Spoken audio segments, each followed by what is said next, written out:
আসসালামু আলাইকুম রহমতুল্লাহ। ইসমাইল এগ্রোর পক্ষ থেকে সবাইকে শুভেচ্ছা। আজকের ভিডিওটা যার জন্য করছি আমি, এখানে যে দুইটা গরু দেখতে পাচ্ছেন, এই দুইটা আমি প্রথমে কিনছিলাম, দুইটাই ছিল বকনা। তো ওইটা বাসাতে এসে এখন বর্তমানে প্রেগনেন্ট, হয়তো কিছুদিনের মধ্যে বাচ্চা হবে। আর এই যে এটার গুণে মানে ভালো, এটা 1 বছর বয়স হয়েছে বকনা, এখন হিটে আসে নাই, কিন্তু এর আমি ভাবছি কিছুদিনের মধ্যে বিক্রি করে দেবো, হয়তো কোরবানির আগে। মেইন রিজন হচ্ছে, গরুটা কিনছিলাম আমি প্রথমে ভাবছিলাম যে আমি ডেইরি প্রজেক্টে যাব, কারণ ডেইরিতে দুধ উৎপাদন করব, বাচ্চা উৎপাদন হবে, এই জন্যই আমি ডেইরি প্রজেক্টে যাচ্ছিলাম। কিন্তু ওই গরুটাতে আমি ভালো ছিলাম যে না, ডেইরিতে আমি আগাবো, কারণ সাথে সাথে বাচ্চা এসছে, বাচ্চাও হবে। কিন্তু এই যে এই সিস্টারের গায়ে টাচ করা যায় না, দেখছেন, টাচ করলেই দেয় লাথি। আমি কিছুদিন আগেও ওর লাথি খাইছি, বেশ গুরুতরভাবেই লাথি মারছিল। এ বান্দা ভালো,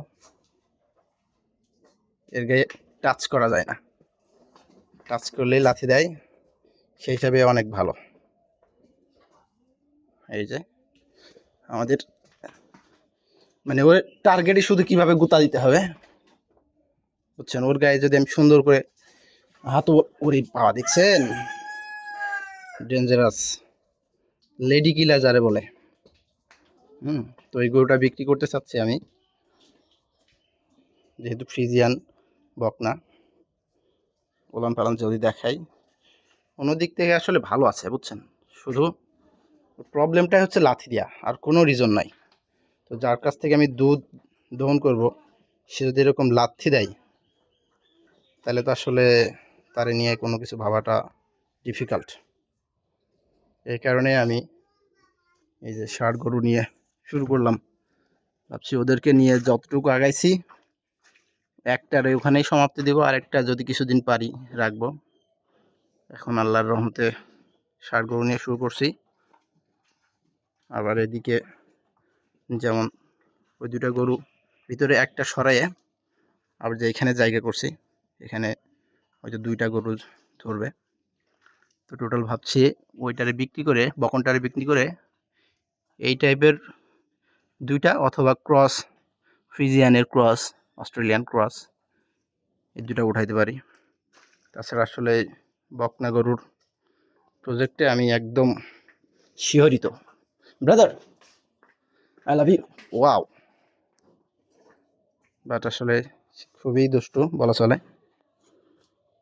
এই যে সব দিক থেকে ভালো, শুধু লাথি গুতাটার থেকে বাঁচতে পারলেই রাইখা দিতাম। তো এই হচ্ছে অবস্থা। গরুটার বাজার দর কেমন হইতে পারে, যদি আপনাদের কারো ধারণা থাকে তাহলে জানাইতে পারেন। গরুটা আমি হয়তো বা নেক্সট উইকে অথবা তারপরের উইকে আমি সেল করব। তো সবাই ভালো থাকেন। ওই গরুটার পরেরটার আসলে আল্লাহ দিলে কিছুদিনের মধ্যে বাচ্চা হবে, আমি আপডেট জানাবো। এখন পর্যন্ত আমাদের এই যে মাশাআল্লাহ,